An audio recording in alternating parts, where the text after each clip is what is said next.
On May 24th, 2013, I was awakened by an officer at my door, waking me up from a wonderful nap. I dream about naps. I don't know if we got any nappers in here, but I dream about taking naps. You'll catch that later. But he woke me up from a nap to tell me that my father had passed away while trimming a tree.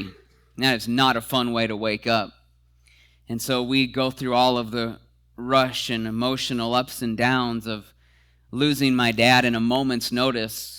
When you're not expected or ready for that, it can take you, kind of hit you upside the head. And so now 7 years later, when I think about that moment, in those moments, there's so many unanswered questions. I'm sure some of you have gone through that, where there's so many questions that go unanswered. But the one conclusion after 7 years that I've come to, and we've all heard it, is that life is short, and it's a gift. No one owes you today. You were given today, and it's a gift, and life is short, and it's fragile, and it's tangible. And I think about that often. I think about if we just knew when the end was, like if you kind of had something that was like, you're alive until this date, I think discipline would be easier. Don't you think? Because that date right there, I'm done. And so we wouldn't push everything off till Monday all the time.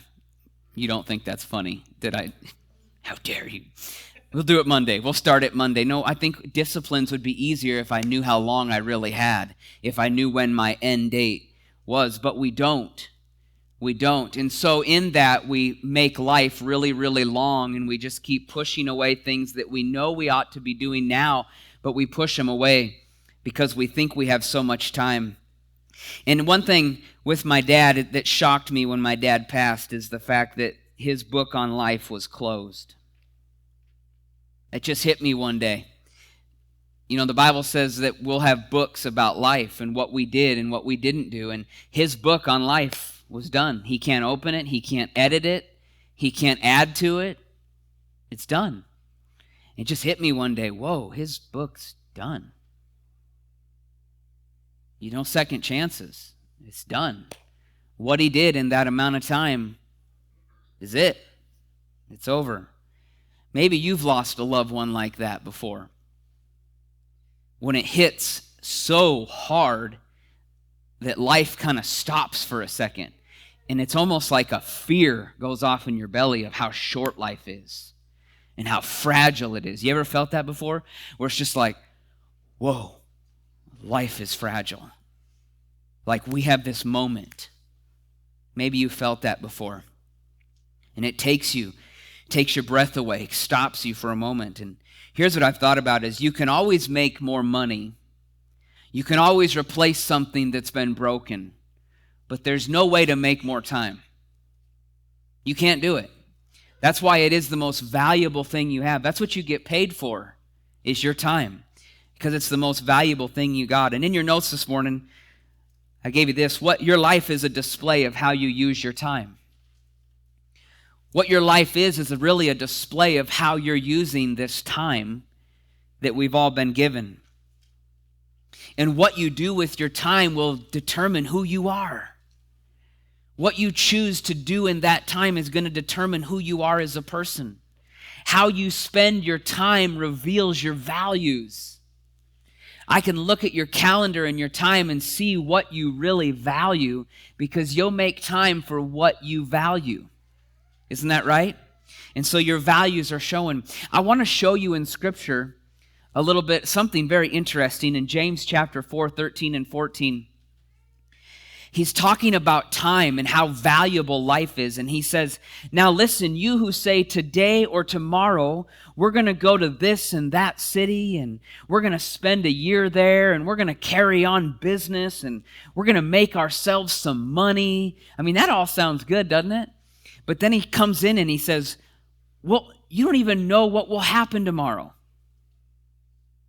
And then he throws out this question, what is your life? What is your life? You're a mist that appears for a little while and then vanishes.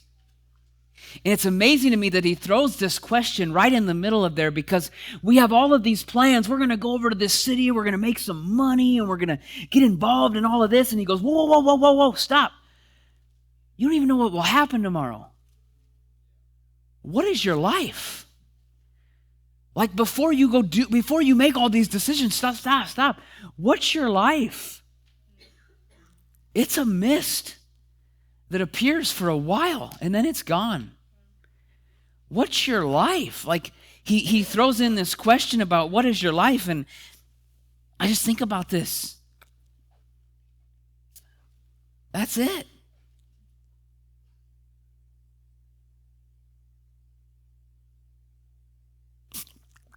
Oh, I didn't know that was cleaner. No, just kidding. What is your life? Like he's saying, well, that's all you got. That's all it is. Stop. What's your life? What are all these plans that you're making when all you have is this mist of a life compared to eternity? Something's got to happen in that moment.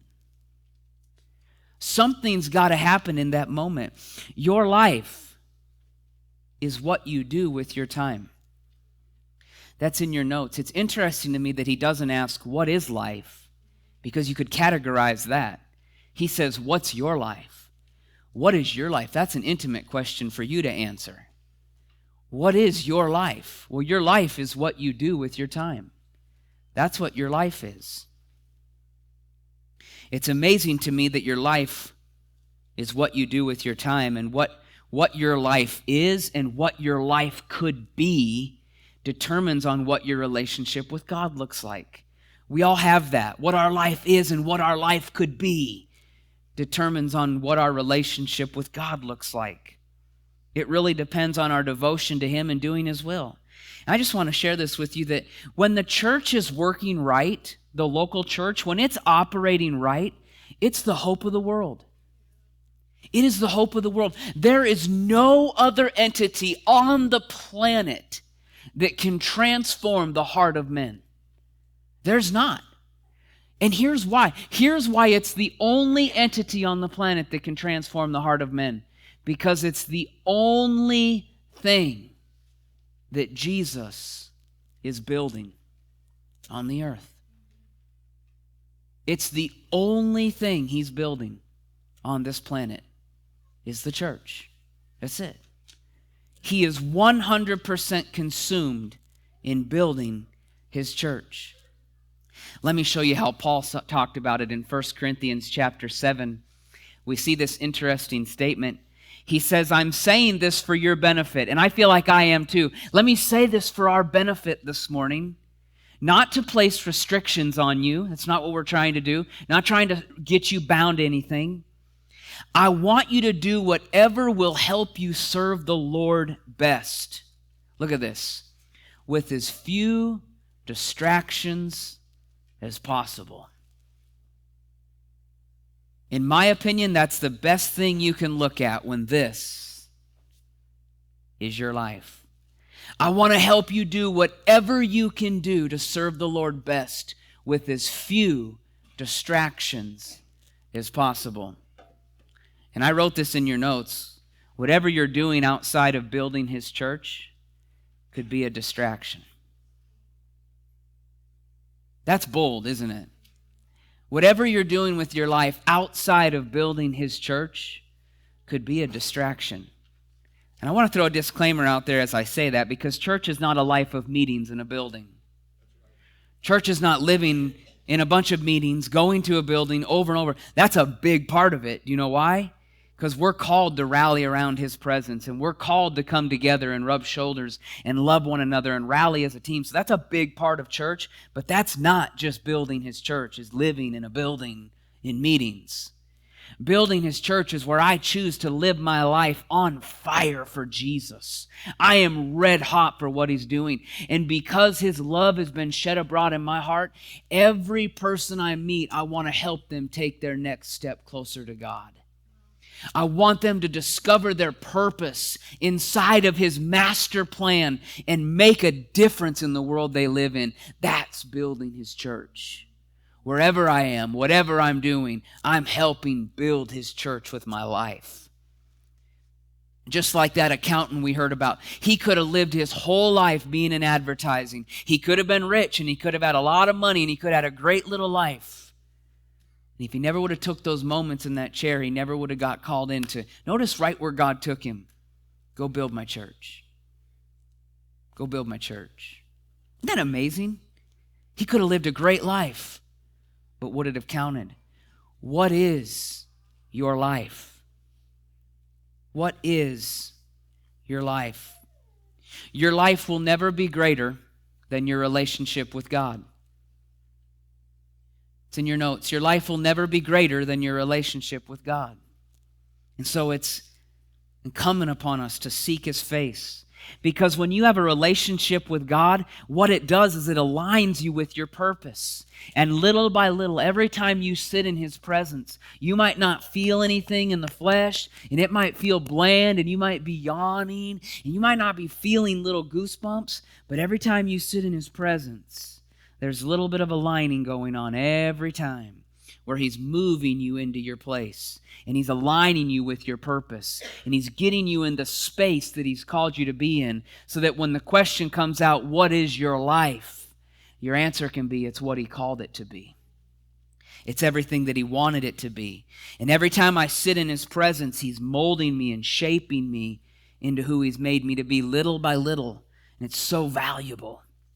I love Mark chapter 1:35 because it shows us, it says very early in the morning while it was still dark, Jesus got up and he left the house and he went off to a solitary place and he prayed.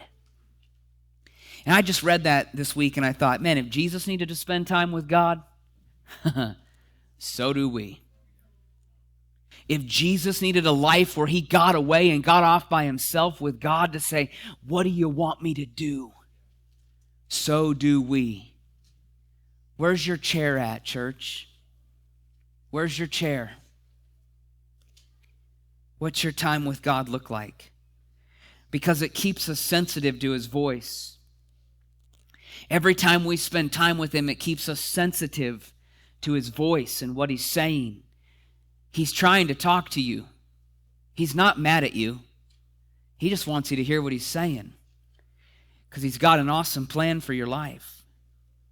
And here's my thought, is when we choose to stay pliable, the burden is light. How many know the scripture that says his yoke is easy and his burden is light?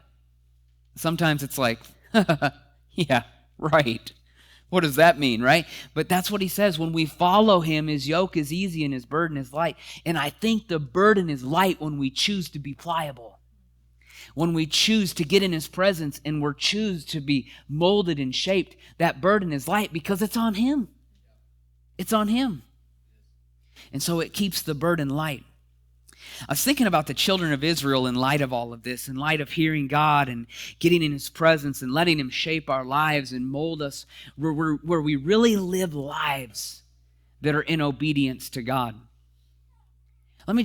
Here's a cool thought. Success is three things. It's hearing, it's believing, and it's obeying. That's a successful life. A successful life is choosing to hear and then believe and then obey it. And at the end, your life will be successful if that's how we live. And if you were to get around the children of Israel who came out of Egypt, we kind of dog on them a lot, it seems like, don't we? Like, man, bunch of stiff-necked, not hearing people, right? They're easy to dog on. But if you were to get involved in their community, it would be a very spiritual feeling community, because they had been watching God do miracles for 40 years. And I think if you were to get around them, it would feel spiritual. They'd have like this talk where it felt like, yeah, we're spiritual people. Their kids would be reenacting God splitting the sea. Rah! Okay, go through it all. And they'd be reenacting the miracles that they'd see. And you'd think, man, this is a pretty godly community. But they weren't. Their hearts were hard. And I want to show you this in Hebrews 3:12 and 15. This is so interesting to me because The community would have felt spiritual and it would have felt like God was all over it. But here's what God was saying. Be careful then, dear brothers and sisters. Make sure that your own hearts are not evil and unbelieving, turning away from the living God. Now let me stop right there for a second, because that's his description of the children of Israel. And we read that. We read evil and unbelieving and we think, like, whoa, that ain't me. Like, that must be horrible to have an evil, unbelieving heart, turning away from God. But let me just kind of put that in a different perspective this morning, because all an evil and unbelieving heart is a heart that's lost expectancy. Notice you turn away from a living God, which means your God who's alive and awesome and majestic and wants to speak to you and be with you and go with you and have all the answers just becomes this thing that we do. And we really don't run to him every morning. I really don't run to him all throughout the day. He's not really like a living God. He's just become like a religion. It's just a turn. It's just a slight turn. My heart went from believing to just unbelieving. I just don't really serve him like he's living. It amazes me, God says that he'll reward those who seek him. But to seek him, you have to believe that he exists. And I think, man, if we believe that God exists the way he does, we would seek him, wouldn't we? In everything. Because he's living and he's awesome and he's magnificent and he's got all the answers. And he says that if I'll come to him, he'll tell me things that men haven't even heard before. He'll give me inventions that people haven't even thought of before. He can tell me things that no man has ever even thought of. But when my heart turns unbelieving, I just don't go to him anymore. He's not priority in my life. I just try to fit him in. That kind of hits hard, isn't it? He's not a living God. He's just kind of God. It's just God. And he turns into a dead religion. And then he says this. He goes on to say, you must warn each other every day. That's intense. Warn each other every day so that you don't ever get into that place where God's just this religion and this duty that we do. No, he's alive and he wants to be with you. Warn each other every day so that none of you will be deceived by sin. And look at this, hardened against God. Where my heart's hard, I'm not running to him, I'm not pliable anymore. I'm just hardened. It's just kind of like, yeah, God's there, whatever. Do whatever you want to do, God. I'm hardened to him. Look at this. For if we're faithful to the end, look at trusting God just as firmly as we did when we first believed. Oh man, you remember those days? You remember those days when God first gripped your heart? When you first heard about him, how excited you were? You were praying to him all the time. You were running to him all the time. You were asking him all kinds of questions. He was giving you green lights and better gas mileage. He made your husband look better and your wife look hotter. I mean, he was just everything. Everything you did, you were thinking about him. And he says, don't lose that like when you first believed. Don't lose that living God who wants to be with you everywhere you go, who consumes your mind and your thoughts and your pursuits. And he says this because if we'll do that, if we don't lose that, we'll share in everything that Christ has to offer us. If we don't lose that. In my opinion, that's making a difference with your life. That's where your life goes from just being an accountant your whole life to stopping right in the middle of your career and saying, I'm going to build the church. I'm going to stop my career and go build the church because he told me to. Are you crazy? No, God's alive. Or he can stop you in your tracks and say, I want to do this with you. I want to give you everything I paid for you to have. It's serving a God who's living. And then look what it says. Because remember what he says. Today, when you hear his voice, don't harden your hearts like Israel did when they rebelled. He's talking to you today. Today, when you hear his voice, don't harden your heart. Because if you do, it'll just get harder and harder and harder, and you won't hear his voice anymore. He'll become a dead God. And he's not dead. He's alive. And he's speaking to your situation this morning. if you'll have ears to hear what he's saying. Here's what I think is time with God. When I spend time with God, it gives me a covering of protection from becoming hard and unbelieving.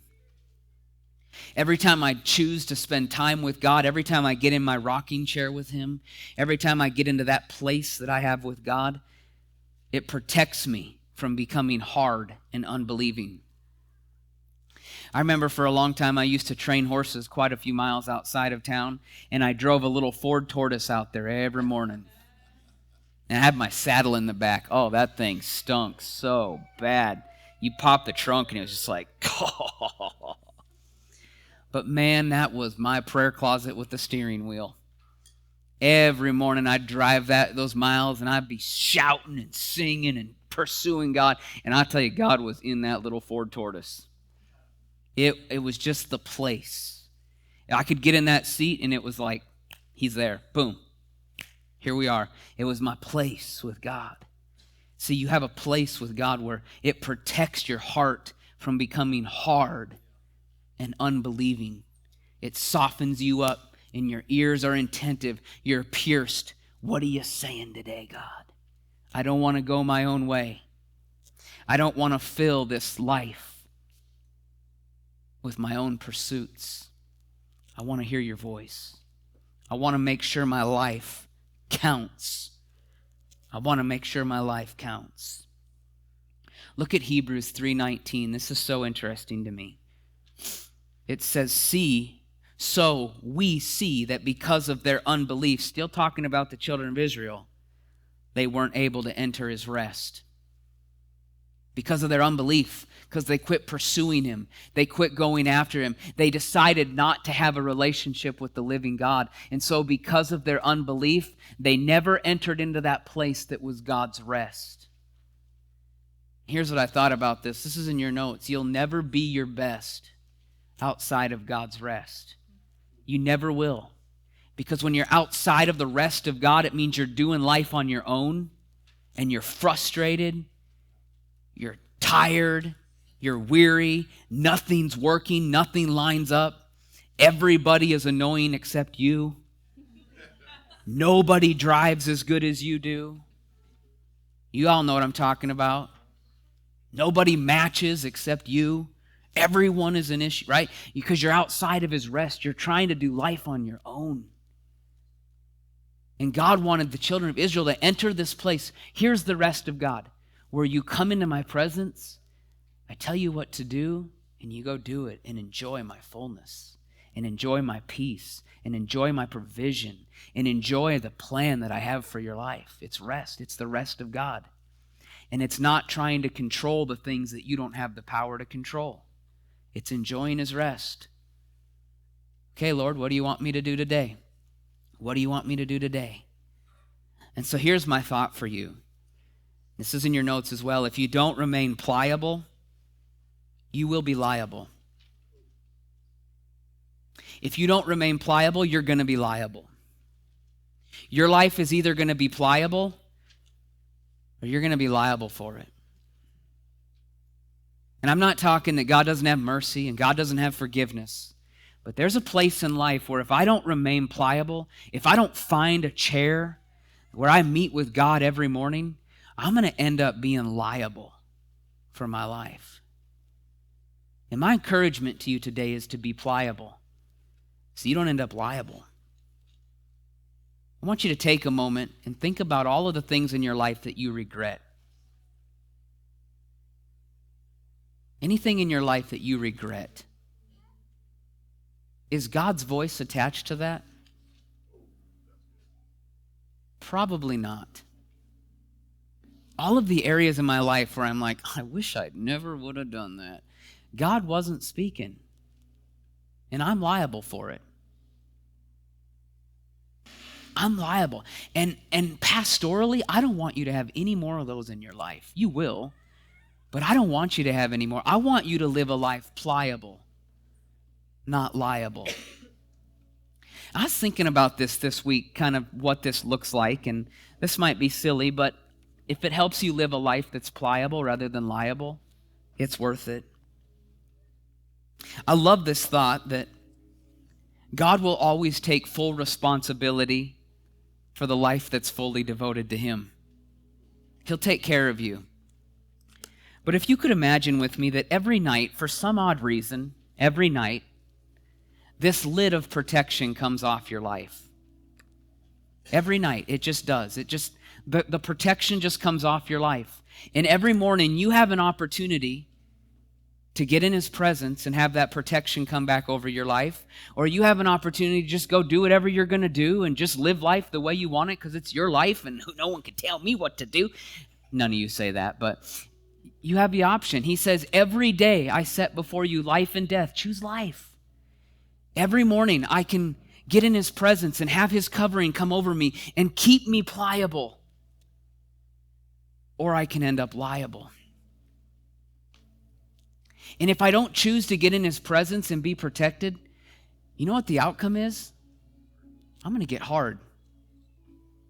I'm going to get hardened by life. And when the question comes forth, what is your life? What is your life? It's one of these. Is it liable or is it pliable? And I think if we don't choose to spend time with God,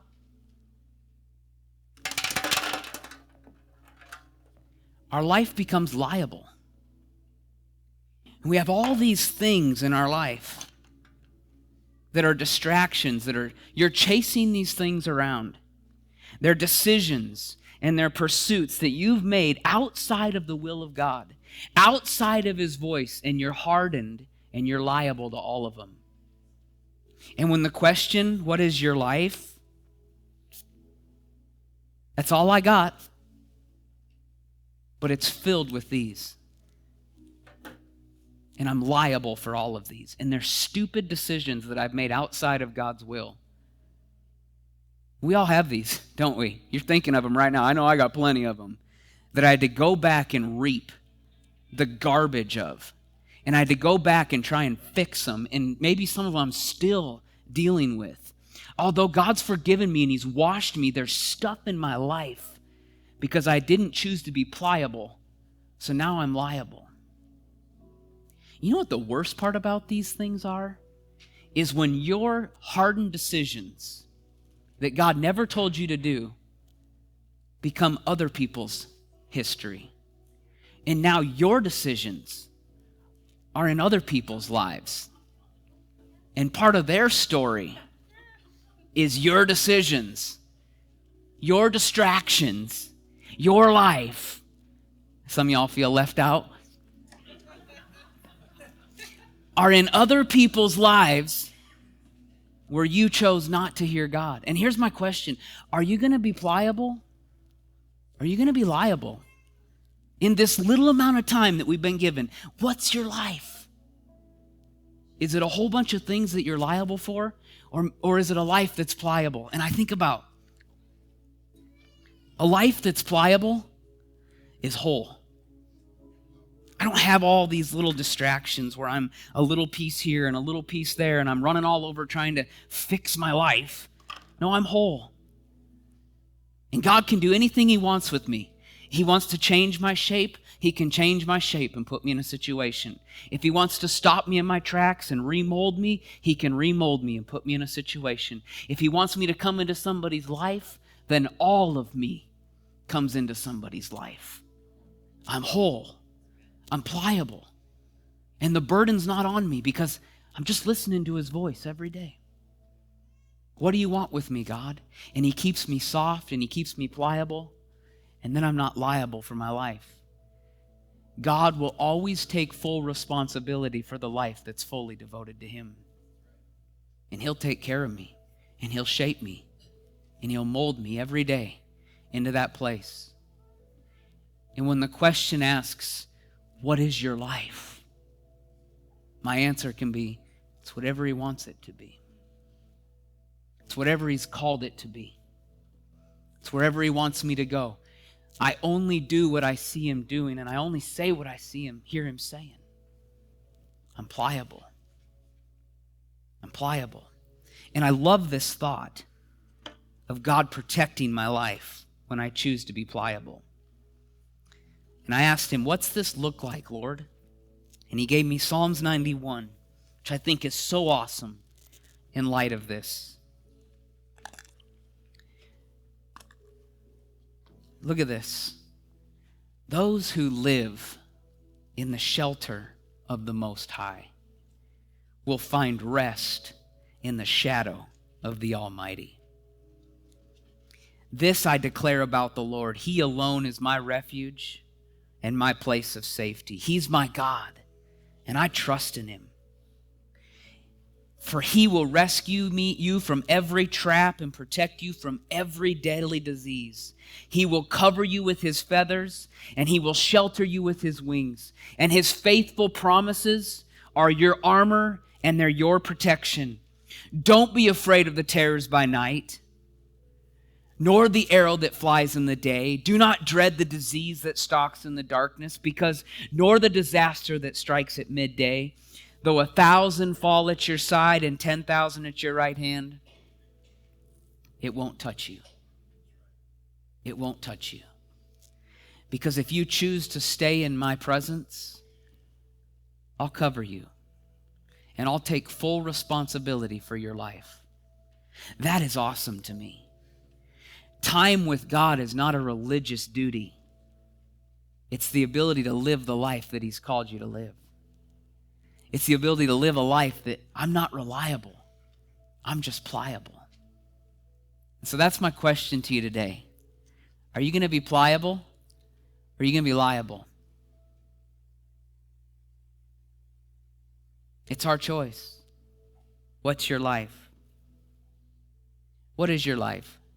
Is your life built on God, or is your life built without God? When you hear that question, what is your life?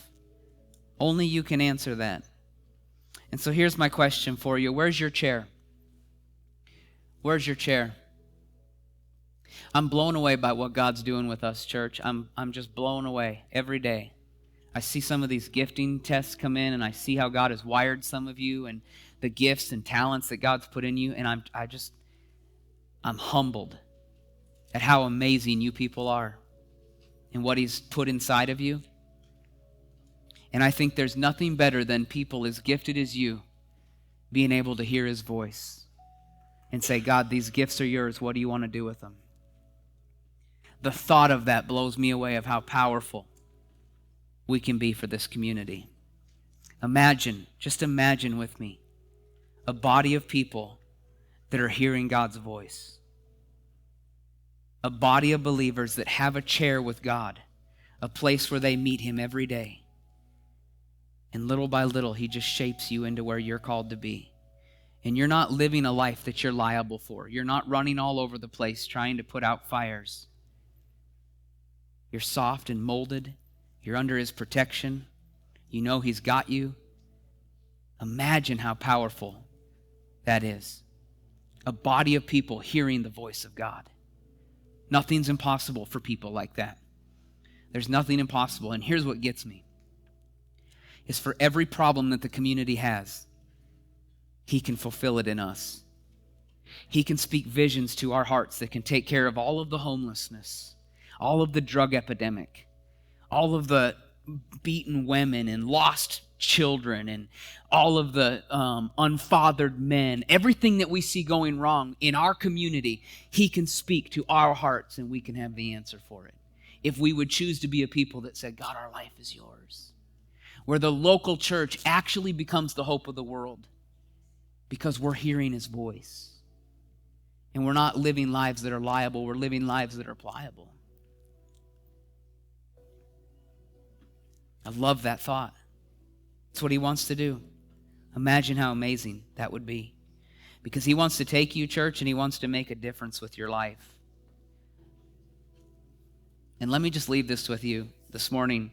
Your life matters way too much to live it liable.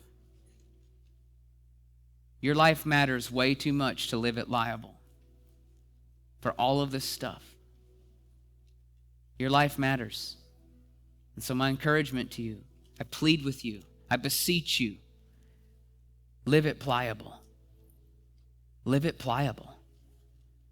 Find your place with God and say, God, have your way with me. An advertising executive came down to talk to me after a service, and he had just become a Christian. I had baptized him at the church, and he said, I just can't make time for a meeting with God. He said, you have no idea what it's like to commute downtown every day, and you live in a different world. I just can't fit that kind of thing into my life. And I remember looking at this young guy, hard-charging young guy, and I said, here's my experience, and I'm not, I'm only like 24 years old, so there it is. I said, I've always been able to make time for stuff I value. Just how my life works. If I value something, I'll make time to experience it. If I don't, I won't. And I'm making time for a meeting with God in my life. You do it any way you want. And he wasn't too happy with me that day, I don't think, and I didn't see him for a while. And then afterwards, I saw him many months later, and when he came down to talk to me, his countenance was different. He felt different. His conversation was different. And he invited Lynn and me, he and his wife invited Lynn and me to go over to their house for dinner. So we accepted. He lived right in the area, and so we go over to their house, and as we're kind of just having some appetizers beforehand, he takes me over to a rocking chair. And he says, you know how you challenged me to have a meeting with God and to make the time. He said, I love rocking chairs, so I bought a good one. And you said that maybe if you're going to make this repeatable and enjoyable, you should look at some scene or vista that you enjoy looking at. And he said, I've got a little backyard here, and I love looking over the backyard. So he said, I just bought this chair, and I put it at my favorite window where I can overlook the backyard. And he said, I got up a half hour earlier, 15, 20 minutes, half hour earlier each day, the last several months. I sit in the chair, I have a cup of coffee, and he goes, I read God's word. I try to make sense of it. I ask him to speak to me by his word. Then I meditate on it, reflect it, apply it to my life.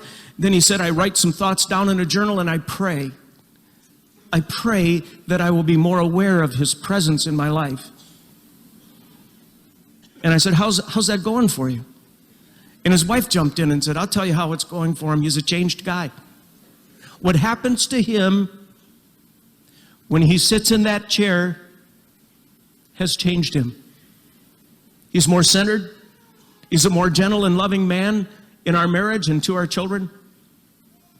I was very impressed with this, that he could show me his chair, that he had taken the time, that he had fashioned a meeting with God that he looked forward to, because he liked the chair, he liked the view, he liked the coffee, he was a morning guy, and he fell into this pattern. Many months later, I had coffee with him one time, and he said, I'm thinking about leaving my job in advertising. He said, I think I'm done with that. I said, where'd you get these ideas? And he said, well, in my meetings with God in the chair. He's been putting those thoughts in my mind. I said, what are you going to do? And he said, maybe I'll just help you build the church. I said, well, no one's getting paid around here, you know. And he said, well, I've done pretty well in advertising. I can hold on for a while, and maybe if the church grows, you know, then maybe they can help me and my family in some way. And I said, well, you better go back to that chair and see if God's really in this, because I don't want to take responsibility for your life and all this. And he said, okay, I will, and came back about a month later, and he said, you know, I gave notice at work, and if it's all the same to you, I'm just going to help you start building the church. You pay me what you can, but it's not a concern of mine. And this guy joined our staff, and I'm telling you, he was a hardworking, energized, joyful, industrious individual that really, really helped our church and was on our staff for many, many years. One of the best staff members in the early days of the church. Then one day he comes into my office and he said, you know, I still do that meeting with God in that chair, that rocking chair. And he said, God's been stirring in my life, in my meetings with God. And he said, a friend of mine's starting a brand new church in Colorado. And I think I'm going to pack my family up and move to Colorado. I said, can they support you? He said, no, I'm going to have to go back into the marketplace and make some money because they can't afford anything. And I said, are you ready to do that? And he said, you know, every morning I talk to God about it. And he said, I'm really fired up about it. So we said goodbye to him, and he packed his family up, and he went out, and he went back into advertising, made a lot of money, and gave most of it to the startup church. And it became a fantastic church. And then in that same chair that he moved out to Colorado, sitting at a window in the morning like he had done for many, many years now, he processed a bad medical report he got from the doctor that cancer had come his way. And he kept working, and he kept supporting that church, and he got sicker and sicker. It was a very fast-spreading kind of cancer. And then he was hospitalized, and one of the great losses he felt when he was in the hospital is that he didn't have his chair. And he died quite soon thereafter, and I did his funeral in Colorado. And I was talking to his widow, his wife, at the funeral reception afterwards. I said, that was something about that chair, wasn't it? She said, his whole life changed in that chair. I said, what are you going to do with the chair? And she said, we are going to pass that chair on to our children and on to our grandchildren in the hopes that someone would sit in it like Tom did and have their life transformed. Simple question, gang. Where's your chair? Where do you meet with God? Where do you reflect on His Word and open yourself to His power? Where do you become aware of His presence in your life? Where is that? And some of you go, well, I don't have a nice backyard to look out on. It doesn't work for me. The thing about the unlimited presence of God is that you can meet with Him anywhere. Your chair can be anywhere. When you meet with a friend, let's say for a lunch, what happens is if you've connected with that friend, after you leave the restaurant or wherever it is, you think about that friend later on in the afternoon. When you meet with God, you think about Him more throughout the course of your day. His presence lingers after the meeting. Where's your chair?